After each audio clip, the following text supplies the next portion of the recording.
Hi, I'm the host of Art Medicine Masterclass. Discover how to overcome fear, trust your intuition, and stand in your creative power. In this series, over 20 artists, healers, activists, and teachers share the wisdom of their experience to help us align with our creative purpose and vision in the world. And today we have Caroline Muir, who is a celebrated Tantra yoga teacher, workshop leader, and she is also the best-selling author to 2 books, Tantra Goddess, a memoir of sexual awakening, and Tantra, the art of conscious loving. Caroline also founded the Divine Feminine Institute for Men and Women. Caroline, it's so lovely to have you here. Wonderful to be with you. Yes, absolutely. So let's just jump in. Yeah. I was saying this before, but I know you get asked this a lot, but can you please just describe for us what is the art of Tantra? Tantra is an ancient subject that was taught to young people before they came into their arranged marriages way back several thousand years ago in India. And it has made a modern Western birth here in the West 25 years ago, 30 years ago really is when I started teaching with Charles Muir. And when my lights came on, because it was the first time I heard of my sexuality being on the same page with my spirituality. And I was a student of yoga from the time I was 25. And that's where I found peace. And that's where I found confidence. And that's where I found the deepest joy. And in the bedroom, it was all about sex, and it was all about performance, and it was all about things I really didn't fully understand. But I jumped in anyway, as we all have many times. So the study of Tantra Yoga is the study of the art form of sexual energy, sexual loving, and bringing it into the bedroom where it can meet the divine in every way, in every breath, in every eye gaze, in every touch. And I think that there's a longing in many men and women to bring that divine connection into the personal connection that we sometimes really feel deeply when we're sexual with someone or just with ourselves. And so often we're missing that. It's very hard to join something that's been cut off at the waist. And sex is over here and spirituality is over there. So that's what made me jump in and heal my past. We all have one. And thereby gain the confidence and the creativity that I was so deeply longing for. I didn't realize that Tantra, it was taught to the younger people. That is so. In the original original culture of Tantra, it was taught by the priestesses who ran the temples of love, and the young ones were sent there by their families to learn about love and to learn how sexual energy and sexual loving can increase their connection to the divine over the course of a long, long marriage that was never going to end in those days. There was no such thing as divorces because it was about property and families and things we don't think so much about now. But it's always a broken-hearted experience to end a relationship because we don't have the education to really honor another person deeply and fully, including in their sexuality. So that's where it's making a huge difference here in the West in modern times. Absolutely. Yeah. So before we jumped on this interview, we were talking about the reason why I was so inspired. I'm so excited to be speaking with you. The topic of the series is really about moving through fear so you can stand in your creative power. And so, what I was sharing was, as an artist, healing my own relationship with my sexuality has been the biggest healing. That was my biggest creative block, which I actually didn't even know until I started doing deeper work. I would kind of thought like my creativity was up here. And actually, I was a doula for many years, and I came to that work as a student of creativity and wanted to really watch how creative energy moved through the bodies of women, Yes. and just really noticing how it would get stuck with what I noticed about myself as an artist and with women in birth, how we would get stuck in the belly, the root area, like the energy couldn't move through. Yeah. And so in healing that area, how much, there's just so much more space for creativity to move. And I would just love to hear what you think, and, just in terms of creativity. Yes. My own experience and that of working with so many women is that we are terrified of our hugeness, of how big we are. And most women only feel that huge, big essence of themselves in a high state of orgasmic pleasure or in giving birth, which can be a high state of orgasmic pleasure as well. And yet we block that power in the belly region out of fear, and in the throat center by not being willing to sound it out as big as we feel it. And that's those two, you mean the belly area. So in sexual healing work, for instance, in Tantra, the sexual healing work, there's a lot of work in the belly, because the genitals are usually okay. They have just stopped functioning as fully because the energy can't get through the body, up through the throat, and back out to creation. Yeah. Okay, so what the healing that we all go through in reclaiming our sexual and orgasmic power and potency is to go beyond the fear of it. And some of that is big sound, great, big, huge, the kind of sound that you have to make on a stage if they're going to hear you in the very last row. Yeah. Why are we so scared to be big? Why are women so scared to be big? I don't have that answer. I just know that we come in so pure, and then we take on all these fears. And we're told as children, be seen and not heard. Be quiet, be good, go potty when mommy tells you to. And there's just so many rules that we shrink and we shrink and we shrink because mommy and daddy are the big ones, but they're scared too. So we pick up all their fear, and then we try and go out into the world and, be confident and sexual at the same time. And we don't have a clue what we're really doing. Mm-hmm. What it means and how we can be engaged in sexual loving without expecting the partner or the man to do it all. Yeah. To be the one who knows, because that's kind of how women have been raised. Mm-hmm. But we really know far more than they will ever know unless we teach them. Mm-hmm. And that doesn't mean I don't adore and respect men. And it was a man that actually taught me who I am as a sexual being. So I know they know. Yeah. Some of them really know. And because I didn't know. I was busy being afraid of it all.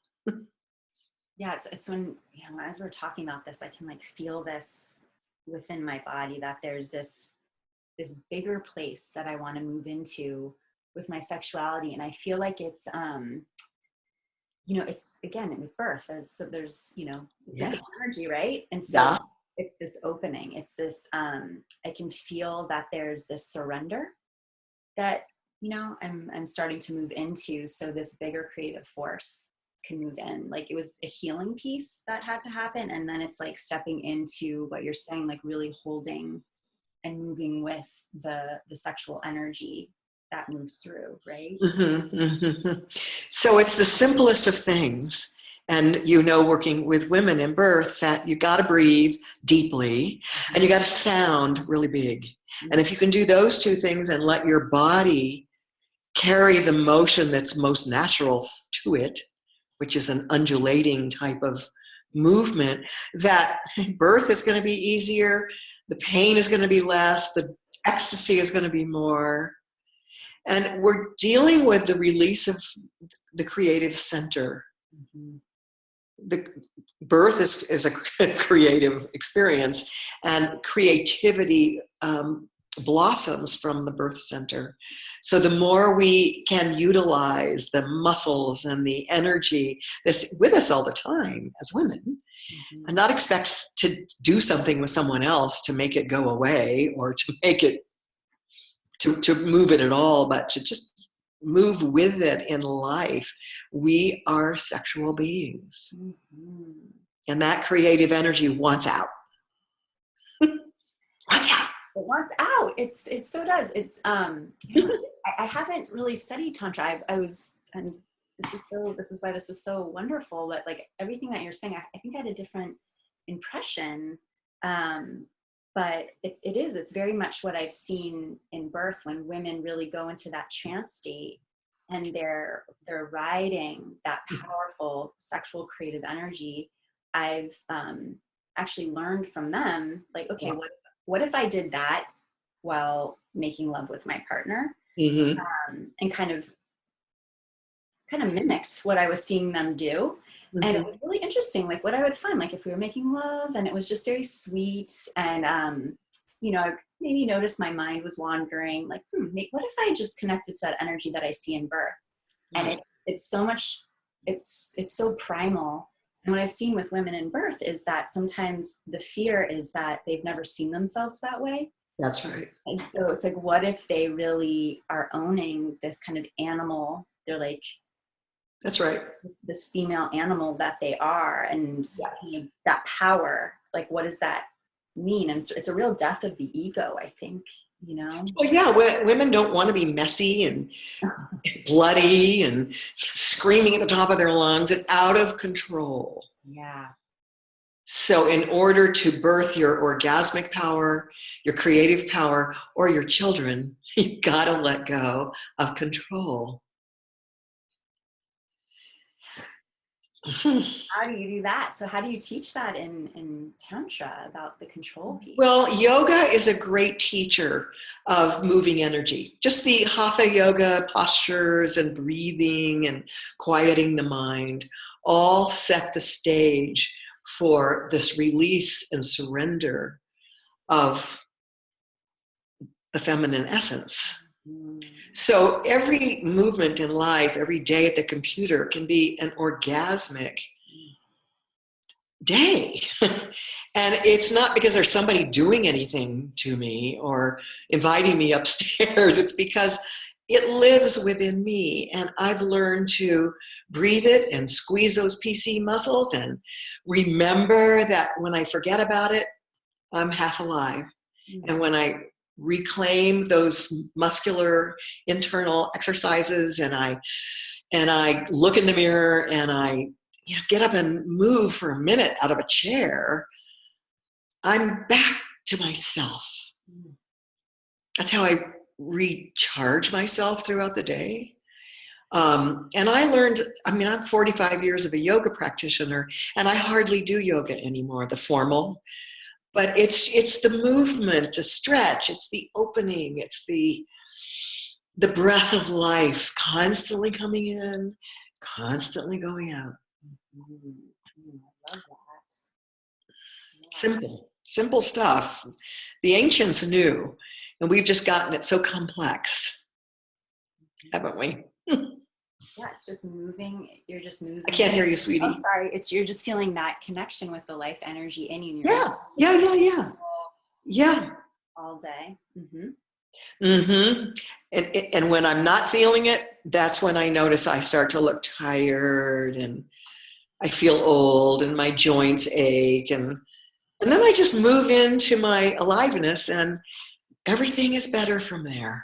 Yeah, absolutely.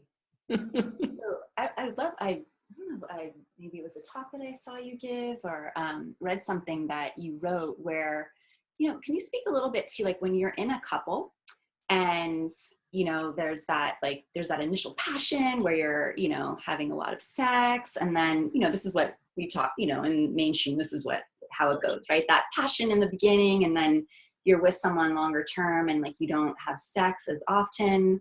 I think I heard you talking about how, like, in a tantric practice, like you make love, like you set aside, it's a true practice. Like you set aside time, Yeah. even when you don't want to make love with your When you don't feel like it is when you most need to do something about it. Mm-hmm.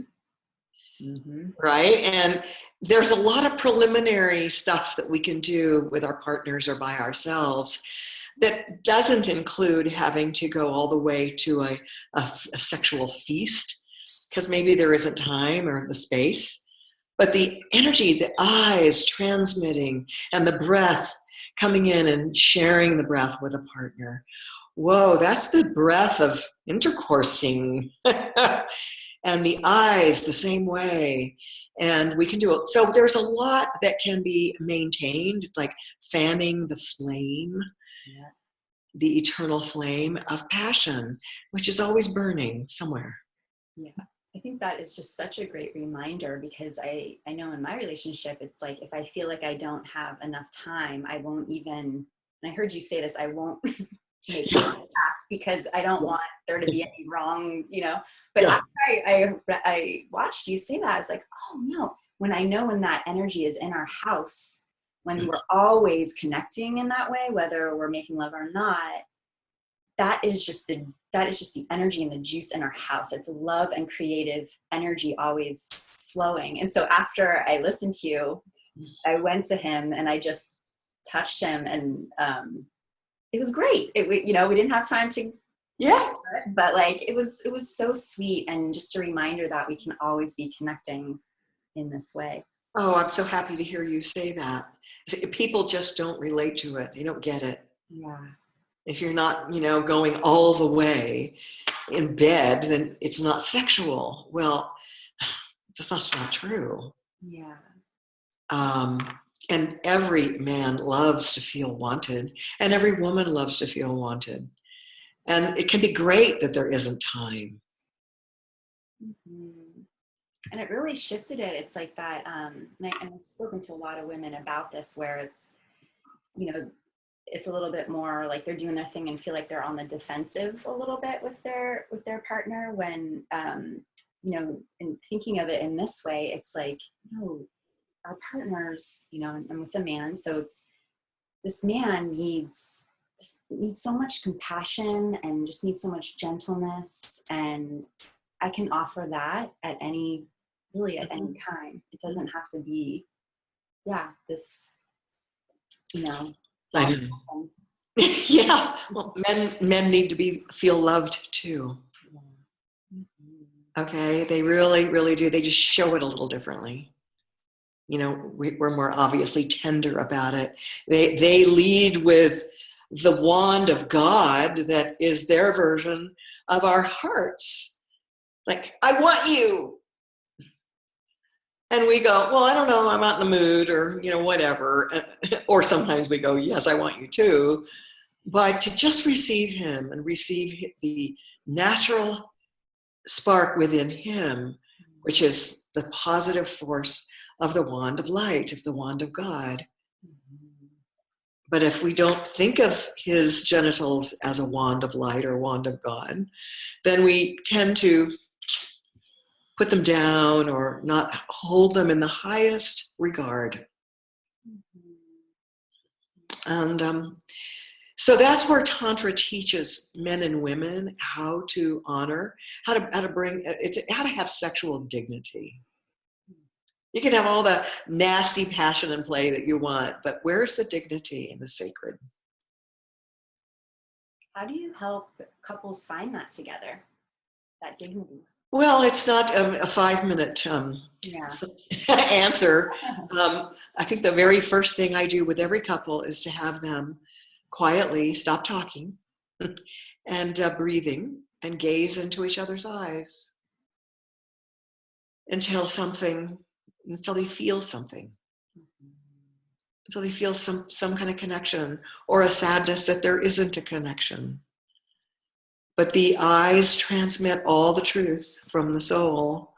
If we just hang in there beyond the discomfort, or I should say something, or all this, the chatting gets in the way of the feeling. So that's what I try and do with couples, is get them to stop talking and just feeling, and where's the love that you originally felt for this person? What has happened to that? Where is it in you? Love doesn't die. It just kind of gets trampled on. So let's find the love. We don't have to worry about whether you're going to stay together or not. Let's just find the love. And the love will help guide what's going to happen. That's beautiful. So, so I know you run workshops called Live a Turned On Life. Well, that's my course that I've written for online purchasing.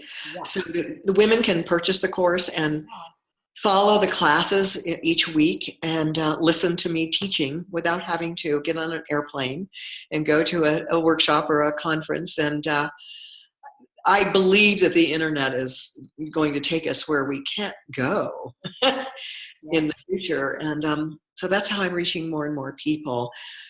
It's how I put together my version of Tantra as a woman, how to live a turned on life, with or without a boyfriend or a husband or a long-term relationship or a one-night stand, how to just live a turned on life right now, today. Yeah. Can you give us some tidbits of that? How we can live a turned on life in our everyday? Mm-hmm. Well, yeah, I sure can. Oh my God. There's so much of it in the recordings for the course. But certainly it's from the moment we wake up in the morning and that first glance in the mirror, which is usually critical. Oh God, look at my hair. Oh God, my belly's sticking out more than it did yesterday. I must have put on a pound last night. And we're negative and we're critical. Instead of, I love you just the way you are, you gorgeous little first thing in the morning thing, goddess, woman, and to all the way to how we can have our self-pleasuring sessions and our orgasms that we create with ourselves and imprint that energy, that harness that energy and imprint it with our belief in ourselves and our love for ourselves, so that can lead the way. And when that's leading the way in your daily life, there's a turned on energy. You don't have to work very hard to find, because you've done it since you woke up this morning. When your hair was really funny looking and your belly was kind of hanging out from last night's lasagna. Sounds silly. Maybe, because I am a woman, and I've been seen by the men who've loved me, and they've all said, I see you every morning pass by the full-length mirrors and criticize some part of yourself that you don't like. And you know what, honey? I see you as beautiful. I just see you as awesome and desirable.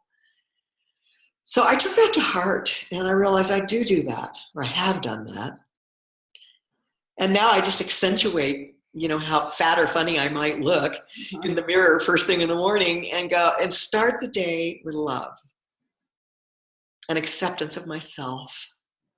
And I self-pleasure myself on my yoga mat in front of my altar. That's where my orgasmic energy, I offer it to all the women and all the goddesses and all the goddess energy that is awakening in us. Don't waste it. It's precious. It's precious life force energy. And I really like women to know how to extend their pleasure into minutes of, I love you, universe. I love the universe, and I love everyone in it. And that's prayer. Prayer with passion. Yeah.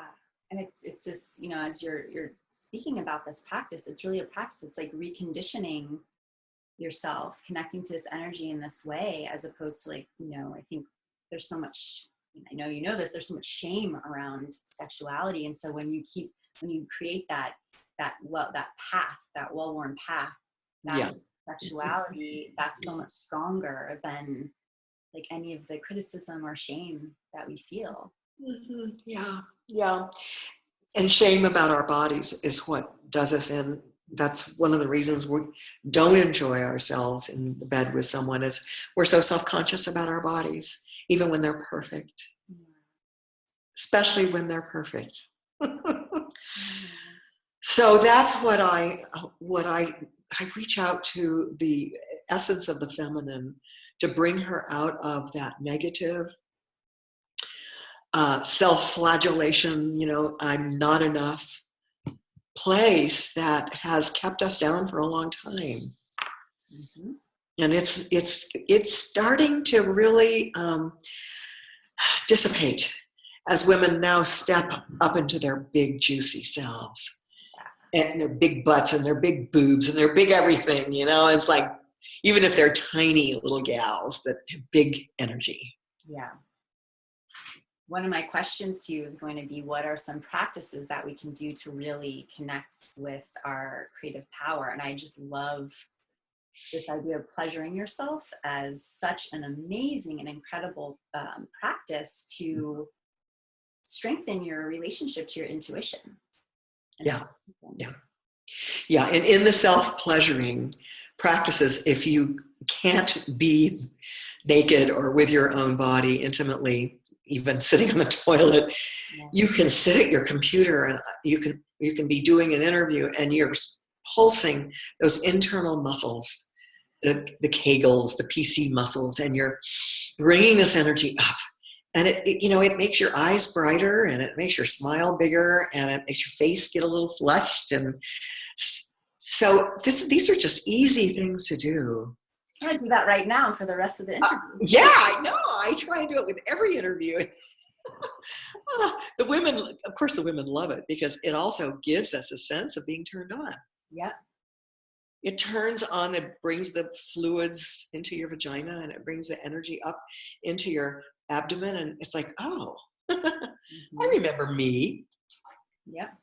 I've heard you talk a lot about the root too. So it's like bringing life into the root that, if you're sitting all day long, like if you feel like that, the energy can get so stagnant and dead feeling in this area that wants so much life. So that practice is helpful. Yeah. And, even if you are sitting all day in the office or at your computer, you're sitting right on it, all of it. So wiggle around. Yeah, wiggle around. I mean, have fun with all of you while you're working, while you're talking, while you're visioning. Yeah. Because she's all there, just being her luscious self, waiting for you to pay attention. How creative we'll be in our work if we're always turned on in our bodies. That's right, Alexis. Oh God, yeah. Why do you think I look so forward to these interviews? Because I remind myself also, and I sharing it with a sister. I think that's another big piece, that women have been so afraid of sharing their turned on energy with each other because it would mean something that it doesn't necessarily mean. Yeah. It means, hey, sister, I'm turned on. How about you? Isn't it fun to feel it together? Yeah. And it is fun to feel it together, Alexis. Mm-hmm. It's really fun. It's more fun than feeling it alone. Well, this has been so fun feeling this with you. Thank you, darling. Thank you.